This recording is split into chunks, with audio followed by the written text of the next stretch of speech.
Assalamualaikum warahmatullahi wabarakatuh. Saya Rifki Noval Azmi, NIM 119070273. Di sini saya akan melakukan praktikum membuat bibit Acetobacter silinum dari alam.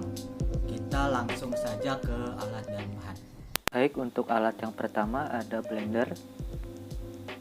Lalu selanjutnya ada pisau, ada saringan, ada kain, ada wadah gelas, ada sendok, ada plastik, ada karet gelang. Lalu untuk bahannya ada nanas yang telah dipotong, nanasnya sudah lampau tua. Lalu ada air secukupnya. Lalu ada gula 3 sendok. Sebelum dipakai, wadah gelas dan sendok disterilkan terlebih dahulu dengan cara pemanasan. Beralih ke langkah kerja, hal pertama yang dilakukan yaitu nanas dihancurkan dengan menggunakan blender dan ditambahkan air secukupnya. Nanas yang telah diblender nantinya akan disaring menggunakan saringan dan diambil ampas nanasnya untuk digunakan menjadi salah satu bahan pembuatan starter.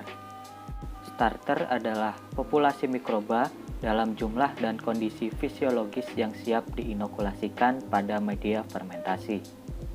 Nah, nantinya setelah penyimpanan, maka pada permukaan starter akan tumbuh mikroba yang membentuk lapisan tipis berwarna putih.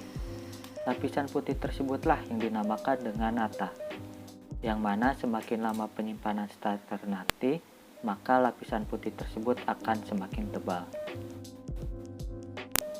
Langkah kerja berikutnya adalah nanas disaring menggunakan saringan kain hingga terpisah antara filtrat dan ampas nanas.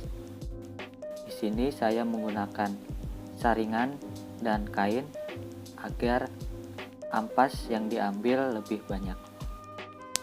Nah, mengapa dalam pembuatan bakteri Acetobacter silinum ini menggunakan ampas nanas? Itu karena Acetobacter silinum dapat tumbuh dan berkembang biak dalam media cair nanas karena nanas mengandung nutrien yang dibutuhkan untuk pertumbuhan bakteri dan pembentukan jaringan nata. Berikutnya, agar benar-benar ampas nanas yang diambil, maka dilakukan pemerasan tambahan menggunakan tangan agar cairan-cairan yang ada di ampas nanas keluar, sehingga hasil yang diperoleh adalah benar-benar ampas nanas.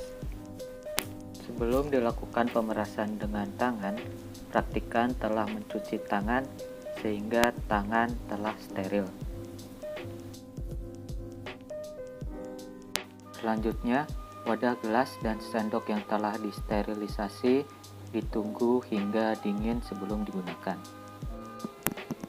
Tahap selanjutnya, ampas nanas dicampurkan dengan gula dan air dengan perbandingan 6 sendok makan ampas nanas, 3 sendok makan gula pasir, dan 1 sendok makan air. Penambahan gula pada praktikum kali ini berfungsi karena gula pasir mengandung sukrosa yang terdiri dari glukosa dan fruktosa, yang mana glukosa yang terkandung akan digunakan bagi penyediaan energi yang dibutuhkan dalam perkembangbiakan bakteri, dan fruktosa yang ada akan disintesis menjadi selulosa. Selanjutnya, ampas nanas, gula, dan air dicampurkan hingga merata. Lalu, wadah gelas yang berisi ampas nanas, gula, dan air yang telah dicampurkan ditutup menggunakan plastik dan diikat menggunakan karet gelang. Plastik diikat dengan kuat hingga tidak ada udara yang masuk ke dalam wadah gelas. Setelah selesai diikat, lalu didiamkan dalam suhu ruangan sampai terbentuk lapisan putih.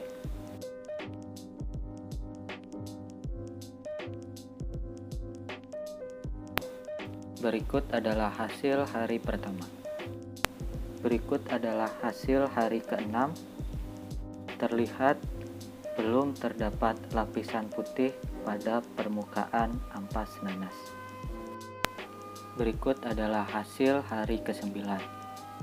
Terlihat setelah penyimpanan selama 9 hari, barulah terdapat lapisan putih di atas permukaan ampas nanas. Lapisan putih ini merupakan hasil perubahan gula. Dalam hal ini, sukrosa menjadi selulosa secara ekstraseluler, yang mana selulosa tersebut akan membentuk partikel yang tebal. Nah, lapisan inilah yang menunjukkan bahwa bakteri Acetobacter silynum telah berkembang pada ampas nanas tersebut. Berikut adalah hasil hari ke-11. Terlihat lapisan putih di atas permukaan ampas nanas menjadi semakin banyak.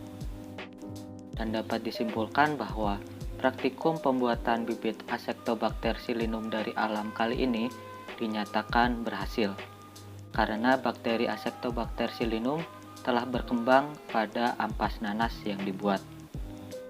Sekian praktikum kali ini. Terima kasih. Wassalamualaikum warahmatullahi wabarakatuh.